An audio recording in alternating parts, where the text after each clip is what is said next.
So just a little side video because the wagon's going to be on hold.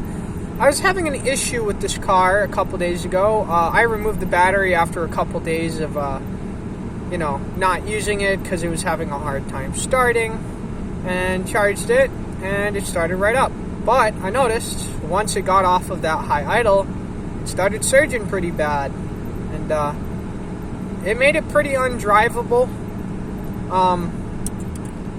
It seemed the more I drove it, it would get a little bit better, but at night when I would have the accessories on, like the heater and the lights, it would still surge, and when I would put it back from whatever gear I was in to park, it would completely stall out.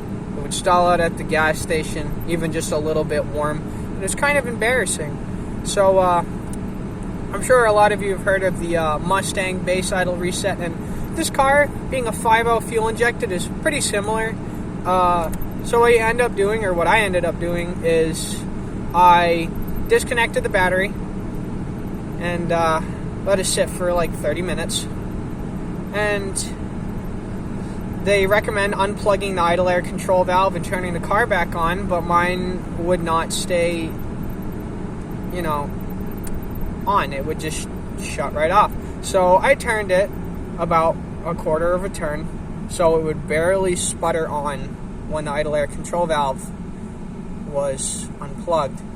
So I ended up playing with it for a little bit, adjusted the idle, probably about 3/4 of a full turn on the idle screw, which is located on the Lincoln. If you follow the intake hose where it meets the plenum, there's a screw on the front part of it faces the grill part of the car, basically.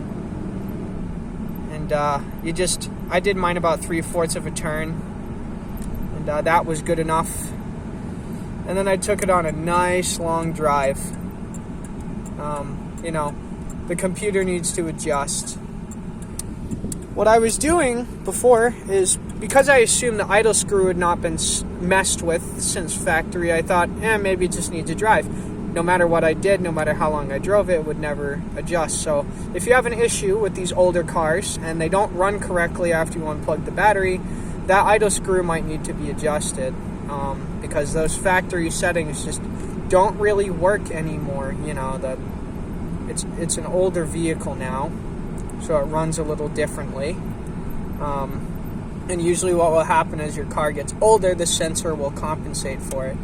So I did the base idle reset, let it sit in park with no accessories on, no lights, no heater or anything, let it idle for 2 minutes, and it seemed to smooth out, and then shut the car off for 2 minutes, and then turn the car on with the lights and the heater, and let that idle for 2 minutes, and then it was my day off. So I took it for hour and a half, 2 hour drive, and I noticed a couple things. The lights don't dim as badly anymore when other accessories are turned on, because the engine idle's actually high enough to maintain the voltage.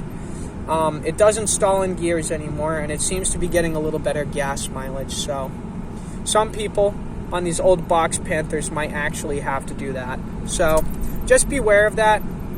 You probably didn't break anything from disconnecting your battery. It just might need a little bit of tweaking, so don't panic. That's just a little thing here. Hope it's helpful to some people. Have a good one.